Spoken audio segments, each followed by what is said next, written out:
En 2011 et 2012, la sécheresse a détruit des récoltes dans toute l'Afrique de l'Ouest, y compris au Sénégal.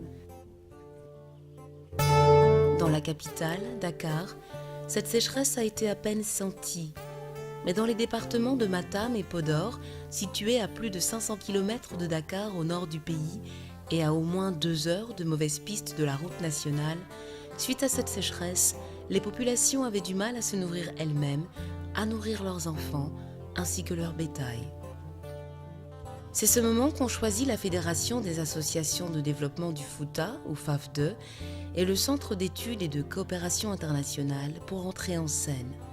Avec un financement du bureau de l'USAID pour l'assistance en cas de catastrophe à l'étranger, OFDA, et des donations du public canadien, ils ont mis en place un projet sur la sécurité alimentaire dans 9 villages de la région affectés par une crise alimentaire. Ce fut à la fois un projet d'urgence et de réduction des risques de désastre qui a concerné près de 12 000 personnes. Les résultats furent la mise en place d'éléments de base d'une meilleure résistance pour Matam et Podor.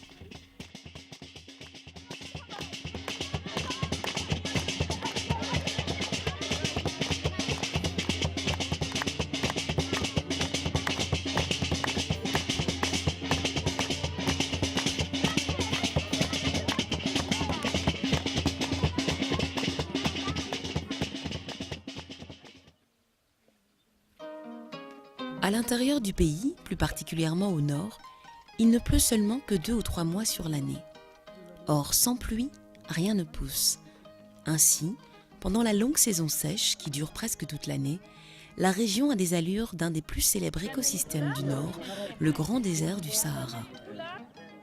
La région est peuplée par des éleveurs peuls semi-nomades et leurs grands troupeaux de vaches, de moutons, de chèvres et d'ânes. Chaque matin, tout le monde se rue vers le plus proche forage pour obtenir la plus précieuse de toutes les denrées dans cette contrée, l'eau, à la fois pour eux-mêmes et pour leurs animaux. Ici, les noms de villages reflètent la spécificité nomade de la population. Certains villages portent le nom de plats savoureux qu'on retrouve dans la région, d'autres celui d'un événement, y compris un village appelé littéralement l'endroit où l'on a perdu les chèvres. Dans la langue locale peul, le village de Gaï Kadar signifie le lieu où nous nous sommes arrêtés avec les vaches. Et ils s'y sont réellement arrêtés pendant si longtemps qu'il est passé d'une oasis nomade à un village proprement dit. Des personnes vivent ici toute l'année, ou du moins elles essayent. Ces dernières années, les pluies n'ont pas été très bonnes, ce qui a rendu la vie encore plus difficile. La saison de 2011 a été l'une des pires. Fatimata Mika Diallo doit s'occuper seule de ses 8 enfants. Elle dépend de ses cultures de mil pour joindre les deux bouts. Le mil sert avant tout à nourrir sa famille et quand les temps sont durs, elle s'en va en vendre un peu au marché hebdomadaire. Cependant, en 2011, son champ de mil n'a rien donné.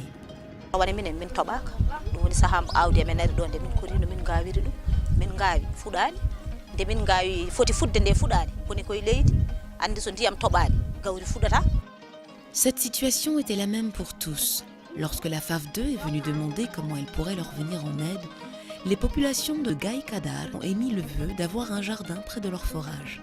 De cette façon, ils pourraient utiliser l'eau pour irriguer et faire un jardin dans le désert. Tout ce dont elles auraient besoin serait une clôture afin d'empêcher les animaux d'y entrer. Les femmes se sont organisées et ont divisé les parcelles. Ceci, en partenariat avec la FAF2, leur a donné une formation, fourni des semences et du matériel agricole.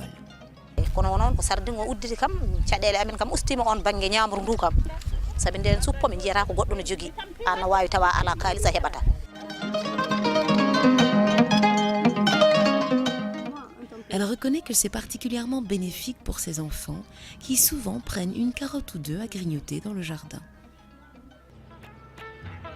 La fille de Fatimata, Aminata, va à l'école non loin du jardin communautaire. Vous savez, nous sommes dans des zones périphériques où trouver à manger même c'est difficile, surtout si vraiment les précipitations ne sont pas les meilleures. Avant d'ailleurs, c'est pourquoi même nos effectifs même à l'école sont réduits aujourd'hui parce que les enfants ne parviennent pas à avoir vraiment une alimentation suffisante. Et avec l'avènement de ce jardin, quand même, nous sentons aujourd'hui que ça s'améliore peu à peu, ça s'améliore davantage. Ils parviennent à manger à la maison bien tous les légumes que vous voyez aujourd'hui. Au niveau de l'école, ça s'améliore parce que même l'effectif même a augmenté.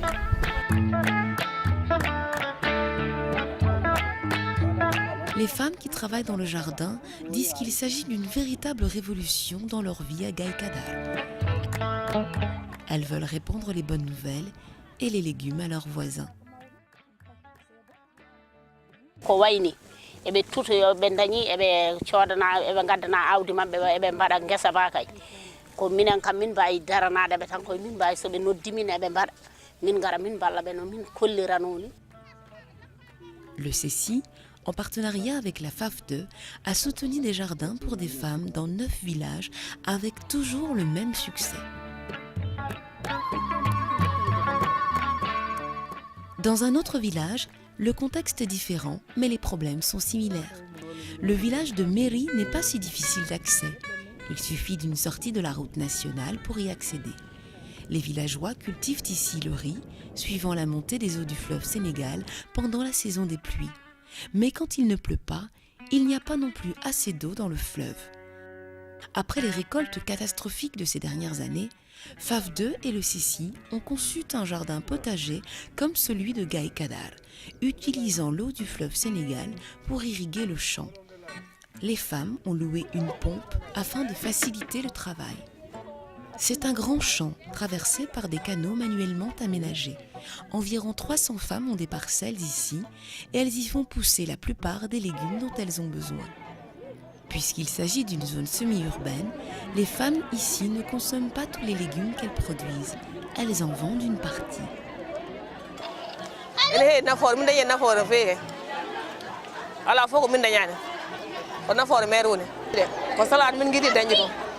Salado min ngidi dañjon ami gadda min ñam joni min batti aduna we e kanji fo joni e kanji keccen min gadda seede seede supu men min puddimo dañji seede seede to min jeeyi min nafta ton ko min ñam ko joni puddi dañji seede min jeeta min ñam ko do mbaɗe barme jam. Lorsque le projet a démarré en 2012, la plupart des personnes avaient subi une mauvaise récolte l'année précédente. Donc, ce dont les gens avaient le plus besoin était de l'argent pour acheter des choses qu'ils n'avaient pas été en mesure de cultiver. Un programme de subvention en espèces distribué en 2 tranches a été institué afin d'aider les ménages les plus vulnérables. Il y a eu des enquêtes préalables qui étaient faites à ce niveau-là. Par les animateurs au niveau donc, des ménages, donc par rapport au cash, donc quand la femme est le chef de ménage, elle est d'office bénéficiaire de cette activité-là. Diana Moussasso est un de ces cas.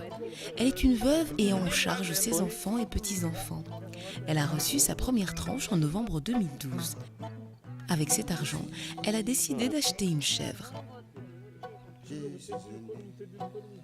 Gaddini ballal ngal so Allah mo yiti hen horam no feewi saw mbi ko yomi soota hen ko joƴƴinanmi pour so tawi ɓeydima mi wawa ittude hen so mankirama mi yeeya mi ñaama so jibini mami ɓir mi hokkatanam en ko ɗum jakorimi hen de minnen jakorimi hen kam ko dañde hen de so jibini ndamdi mami yeey so jibini gongol mami ñaam saabu mami yeey mi daña koɗo mi wara walla mi warana sugolo nami wiya yo ñaam koye barke muɗum jeeya. Elle reconnaît que c'est un bon investissement destiné à durer et à l'aider à subvenir à ses besoins financiers et alimentaires.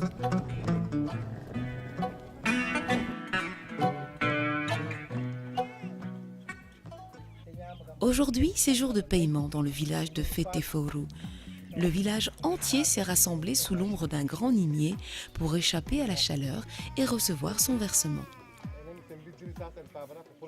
Kodel Diallo reçoit sa seconde tranche de 35 000 francs.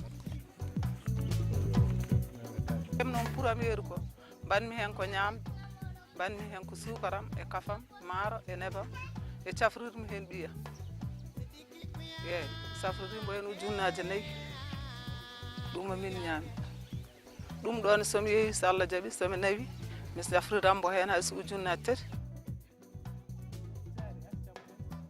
Sans cette subvention en espèces, Codel Diallo n'aurait pas pu aider sa fille.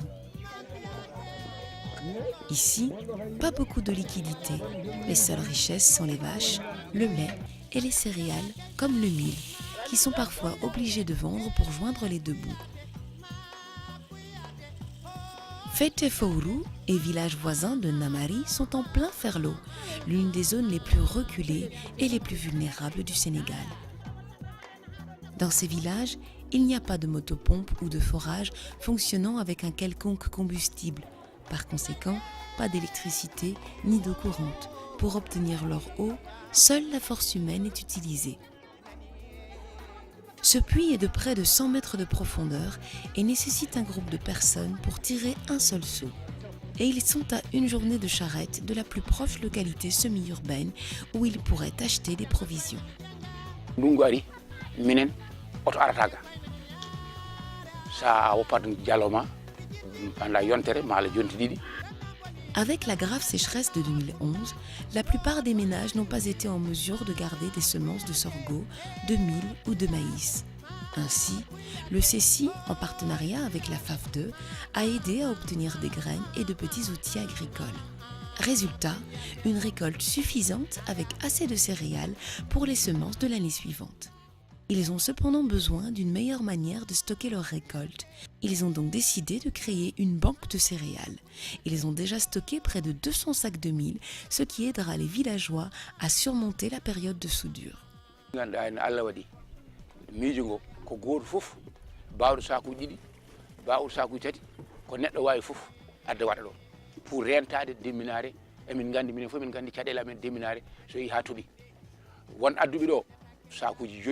neɗɗo goto wona duuɓi ɗo sakuji ɗiɗi emin kapto to min jogotono calde minen fof min jindini yiyande. Et voilà le défi à relever. À l'avenir, les villageois veulent être en mesure d'affronter toutes les difficultés. C'est sur quoi on est en train de travailler actuellement. On s'est dit qu'il y a des acquis qu'il faudra vraiment rendre durables, même si on était dans un projet d'urgence. Avec la formation dans la culture maraîchère,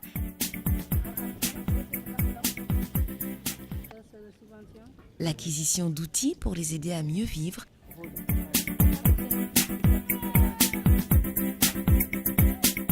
la distribution de semences et de matériel agricole, ainsi que la construction et l'organisation de leur propre banque de céréales, ces populations n'auront plus besoin d'un programme d'aide alimentaire d'urgence au cours de la prochaine sécheresse. Voilà les graines d'un développement durable pour ces 9 villages, maintenant et pour le futur.